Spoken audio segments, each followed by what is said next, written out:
Welcome to Youth, and I'm Cody, I'm the youth pastor here, but I wanted to start out with just kind of like a history lesson. Because this series, we're gonna walk through a specific book in the Bible, in the Old Testament, about this guy named Nehemiah. And there's a lot of like Nehemiah, Zebediah, Haggaiah, all these different Obadiahs. Like there's so many of those that I want to just kind of help you understand exactly who it is that we're talking about. This guy's name is Nehemiah, Nehemiah, Nehemiah. And this is taking place somewhere in like the 400 BC time. It's like 400 and something years before Jesus comes onto the scene. And so that's kind of the context that we're working with. And we're talking about a specific city, and this city is called Jerusalem. And you've probably heard about it. Holy land, it was God's chosen city kind of place. And the Israelites lived there, the people of Judah lived there. And they had built this place up to be this place that was very much like a tribute to God. It was a place where the temple was. This magnificent temple was located there. And this city had a large wall around it. One of the things that had happened over the course of time and over what had specifically happened in Jerusalem was the wall that was supposed to be serving as this protection for them had been destroyed, had crumbled, had fires had ravaged it, the gates were destroyed. But the people of Israel, the people that were living there, were just living in the destruction. And it was something 100 and something years that these walls were just destroyed and crumbled. Now imagine this for a second. Have you ever like walked into your room and you've like stepped over the pile of clothes and you've stepped over like this giant pile of mess in the corner, and all your toys or your whatever gizmos you have are just strewn everywhere in your room? And to you, it's not a big issue at all, right? Like you figured out how to navigate the piles, even though you may be living in a pigsty. And then your parents come in and they're like, you have to clean up this mess. And you're like, it's not that big of a deal, it's not that bad. Until you go and actually clean up the mess, and then you're like, oh my gosh, like this is so much better. It's because we get complacent and because we get really okay and comfortable in the middle of the mess, because we don't recognize it, we don't realize it. And so this is kind of where the people of Israel, the people of Judah, have been living in this mess.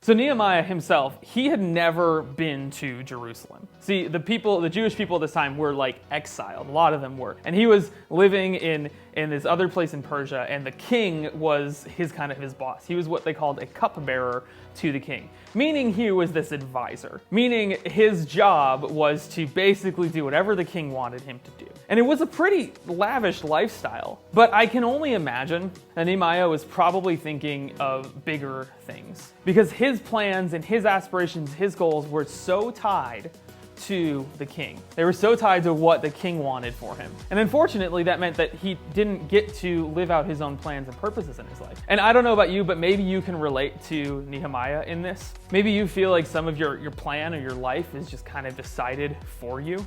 Maybe you have this idea that you have to get really good grades to get into college because that's the plan for your life. Maybe you have to just keep doing sports so that you can get scholarships so that your college can be paid for. Maybe your parents really want you to be a doctor, and so that's where you feel like your purpose or your plan is going forward. Or maybe even you feel like you have to post about a certain issue or take a stand about a certain issue because everybody else is, and if you don't, well then what are people gonna think? Or maybe you feel like you have to post every day just to keep your streak going, just to keep yourself relevant and trendy. Or you're constantly feeling like you have to come up with great ideas to get your YouTube channel off of the ground because that's what everybody else is doing. Now let me say this, if those are your goals or your aspirations, that's great. There's nothing bad about it. But what happens is that a lot of times other people's plans, other people's goals get pushed on us, and we have to kind of take ownership of them ourselves when really it's not what we want for our lives. And ultimately it's not, maybe not what God wants for us.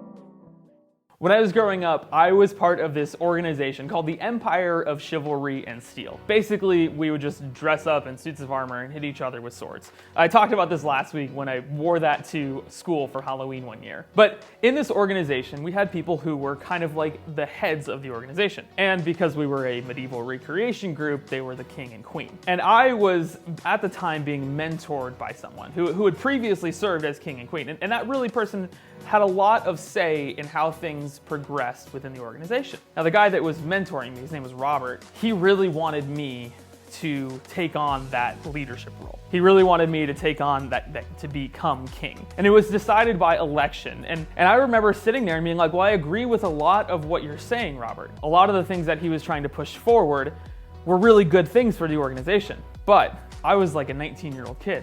And that wasn't my goal and my aspiration at that time. I wanted to continue doing what I was doing, and yet I was suddenly forced into this almost political realm within the organization that wasn't really who I was at this time. I eventually didn't win the election. I was relieved because I'm very glad that I didn't get into that role, but it left me thinking, like, what are some of the goals, what are some of the aspirations that I have, because those weren't mine, those were Robert's. And so maybe you can relate with that of people trying to not control you, but trying to influence you towards a specific goal or a specific plan for your life.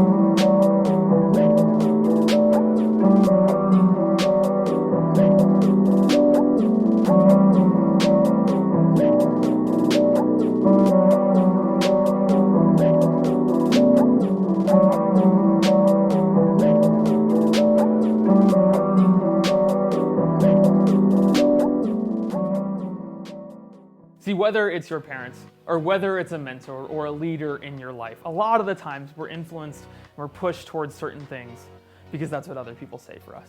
And Nehemiah is feeling that because that's his life. His goal and his aspirations matched with what the king wanted for him until something happened, until he started to hear about what was going on in Jerusalem. Remember, he hadn't grown up there. He was exiled from there.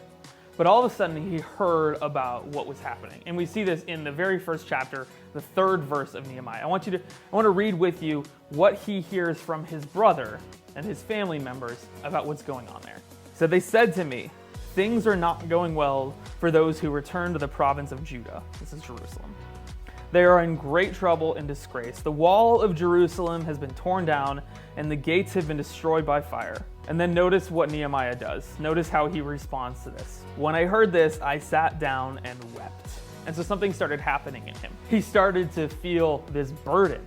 He started to feel this desire that he needed to do something about this.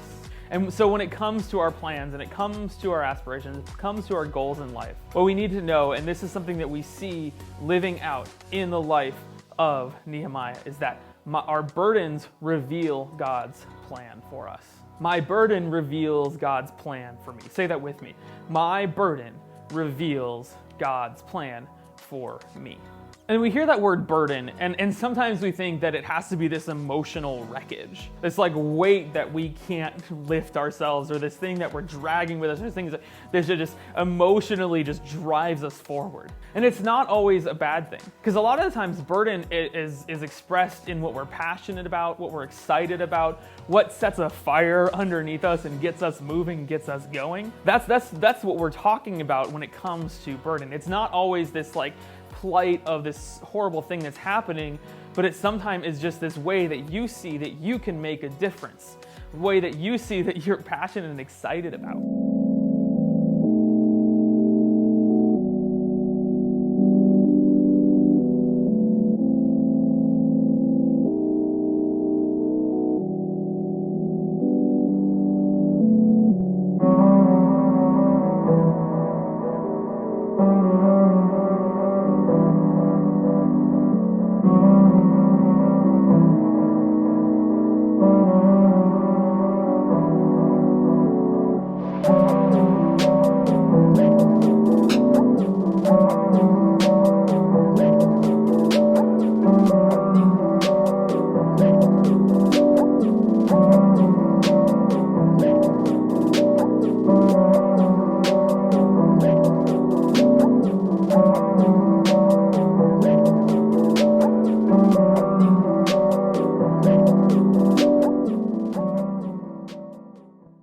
Nehemiah had followed the customs and the rules for the society they lived in, and it had brought him great success in being this cupbearer. But God started doing something in him, and all of a sudden that wasn't enough for him anymore. He had this desire to go do something about this problem. He had this burden, and God had a plan. When it comes to our own lives, when we're burdened for something, oftentimes God has a plan for us in that moment. Well, the question comes, what does that mean for you? What does that mean for me? What does it mean to be burdened by something, and what is that? How do we then figure out what that is and move forward in that area, in that direction in our lives? It first starts with paying attention to what is going on around you and what is going on inside of you.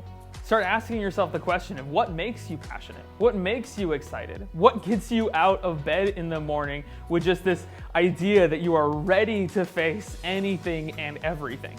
And let me say this, there are things that are heartbreaking in the world, but that isn't necessarily God's plan for you specifically. We hear about like devastating things like poverty and oil spills and racial injustice, and those are absolutely things that people should stand up against. But just because it's someone else's burden doesn't necessarily mean it's yours. We are all wired differently, and God has a unique plan and a unique purpose for each and every one of us. Yes, there are some of you that it should be your duty. It is God's plan for you to stand up and take a stand against this or that, but it doesn't necessarily mean that it's all of yours. Maybe your passion and excitement is just about making sure that no kid at your school sits alone at lunch. Maybe you see those kids and you're like, that was me one time, but I found this great group of friends.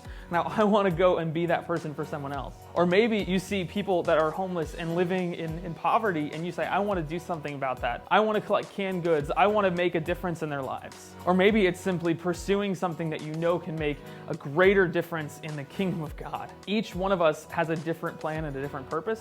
So that's why it's so important that we look at ourselves, that we look at what's going on in the world around us, that we look at what's going on inside of us. We start asking those questions of what is it that gets me excited? What is it that I'm passionate about? What is it that God is placing, the burden He's placing on me to go and do something? Remember, our burden reveals God's plan for us. My burden reveals God's plan for me. And so the second thing that we need to do is to pray about it. Really, that should be like the first thing. And we just spent 2 weeks talking about prayer and developing our prayer life. And we spent 2 weeks even doing a 21-day prayer journal. And so if that's been you, then you're already starting to get into this habit, this rhythm. But that is 100% the very first thing that we should do. Once we start seeing what is going on around us, once we start seeing what's going on inside of us, we need to pray about it. And we see Nehemiah do this exact thing. In 1:4, he says, when I heard this, so when he hears everything that's going on in Jerusalem, he says, I sat down and wept. In fact, for days, I mourned, fasted, and prayed to the God of heaven. Pray that God would open your eyes, that He would help you to see what's going on around you, help you to see how you can take an active role in it, and how He has a plan specifically for you in it. And we're not asking God for a 10-year plan in this. We're asking for steps. We're asking for, what is the very first thing you want me to do, God? And we're asking, is this really what you have for me? Is this really your plan for me? And if we have the hard time of figuring out exactly what that is, maybe like me, you have a lot of goals and a lot of aspirations, a lot of things in your mind that you want to pursue, really asking God to say, what is my very first step? Where do you want me to go? As a middle schooler, God, what can I do right here in my friend group, in my family? What simple step could I do in my relationships with the people that I go to school with? As a high schooler, you're starting to think bigger. You're starting to think of college plans. You're starting to think of future plans. Really asking God, okay, God, what could I start right here and right now? As a high schooler, asking yourself, what is just some simple thing? What's a first step? It's going to take time, and it's going to take patience, and it's going to take continuing to ask. In Nehemiah, we even see him, he waits 4 months before he does anything because he's continually praying about it and asking God really to intervene and make a way for it. And next week, we're going to start unpacking a little bit more about what it means to take action. Nehemiah had felt this stir in his heart, and so he entered into prayer, and we see some amazing things happen because of it.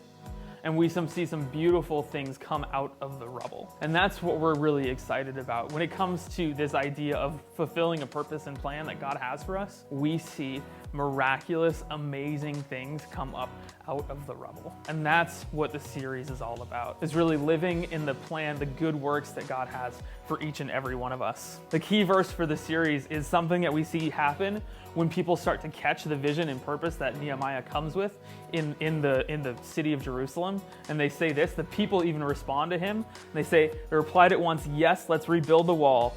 So they began the good work. God has good work for you. God has a plan for you.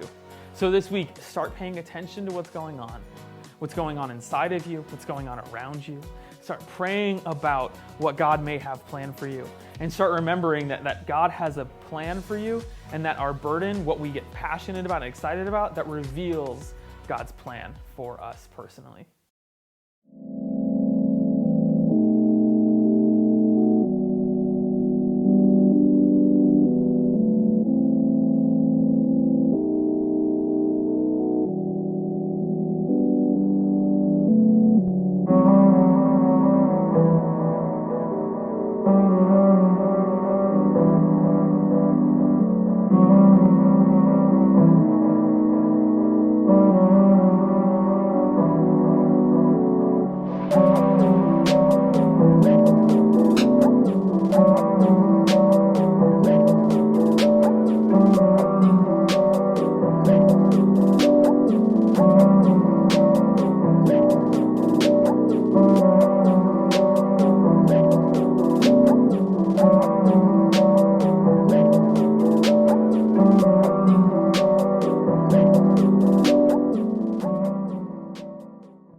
Last week, we continued the 21-day prayer challenge. We started it with week 1 of the prayer series. We did 2 weeks of that. We're in the last 7 days right now. I challenge you to finish up those 7 days strong. You can find that either on the youth page, the youth challenge button.